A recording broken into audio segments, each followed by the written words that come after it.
Odysseus pun melewati perairan Siren. Dia menyuruh para anak buahnya menutup telinga mereka dengan lilin lebah. Dan dia memerintahkan para anak buahnya untuk mengikatnya ke tiang kapal dan tidak melepaskannya meskipun dia memohon. Kemudian mereka ke celah sempit di mana ada dua monster, yaitu Scylla dengan 6 kepala anjing dan Charybdis yang bisa membuat pusaran air. Odysseus pun memilih Scylla. Dia tidak melawan sesuai dengan saran Calypso.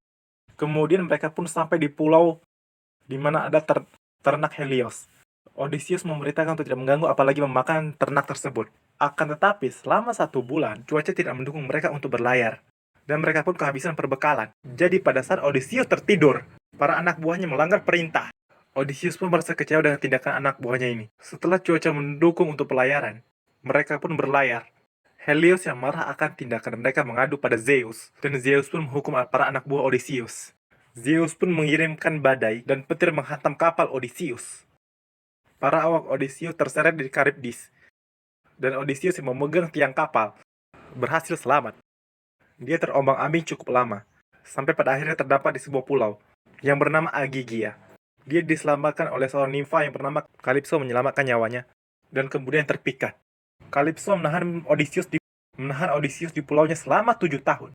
Odysseus memang mendapat kemewahan di pulau itu. Akan tetapi hidup jauh dari rumahnya, Ithaka tetap membuatnya tersiksa. Odysseus pun sering menangis di tepi pantai. Sine pun berkata kepada Zeus bahwa Odysseus sudah cukup menderita dan harus pulang ke keluarganya. Zeus pun menuruti itu dan memerintahkan Hermes untuk menyampaikan pesan ke Calypso yang tidak bisa lagi menahan Odysseus meskipun dia pernah menawarkan keabadian kepadanya. Lalu Odysseus membuat Dan rakit. dengannya Odysseus meninggalkan pulau Ogygia di laut.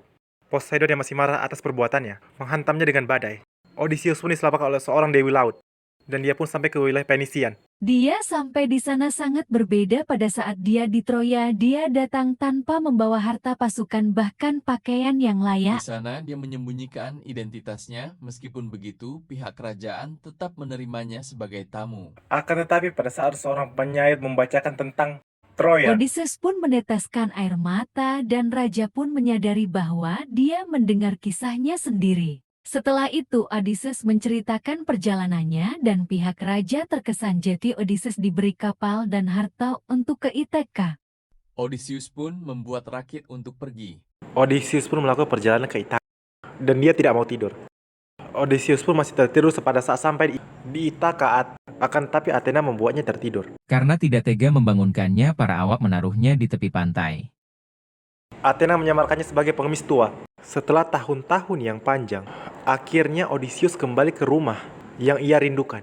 Akan tetapi tantangan masih belum usai. Di istananya, setidaknya ada 108 pelamar. Selama Odysseus tidak kembali, para pelamar datang untuk menduduki tahta yang kosong. Selama bertahun-tahun Penelope menahan para pelamar dengan menenun kain. Ia menenun pada siang hari, lalu saat matahari tak terlihat ia mengurainya.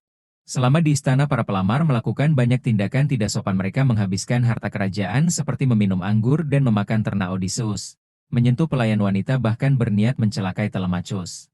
Penelope melakukan ini selama 3 tahun, akan tetapi pelayan yang berkhianat memberitahu para pelamar dan Penelope pun hari menyelesaikannya.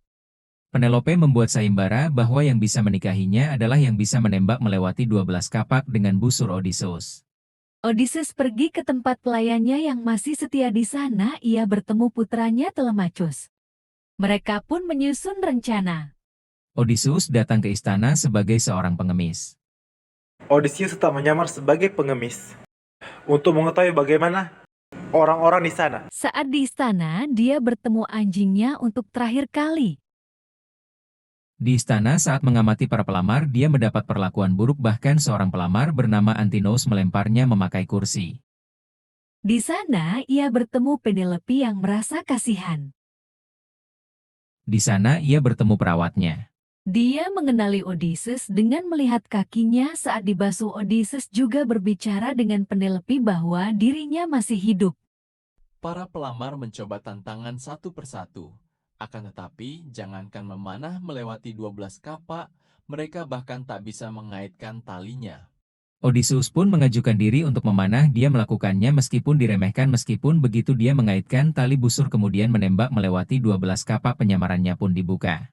Odysseus kemudian mengarahkan busurnya ke para pelamar yang senjatanya disembunyikan tidak bisa berbuat banyak terhadap Odysseus yang dibantu Telemachus dan mereka yang masih setia.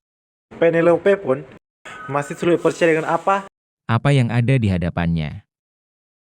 Dia pun menguji Odysseus dengan meminta memindahkan ranjang di kamar mereka, akan tetapi Odysseus menjawab itu tidak mungkin karena bagian dari ranjang itu ada terbuat dari akar pohon zaitun. Setelah itu Penelope tidak bertanya lagi dan Odysseus kembali memerintah Ithaka.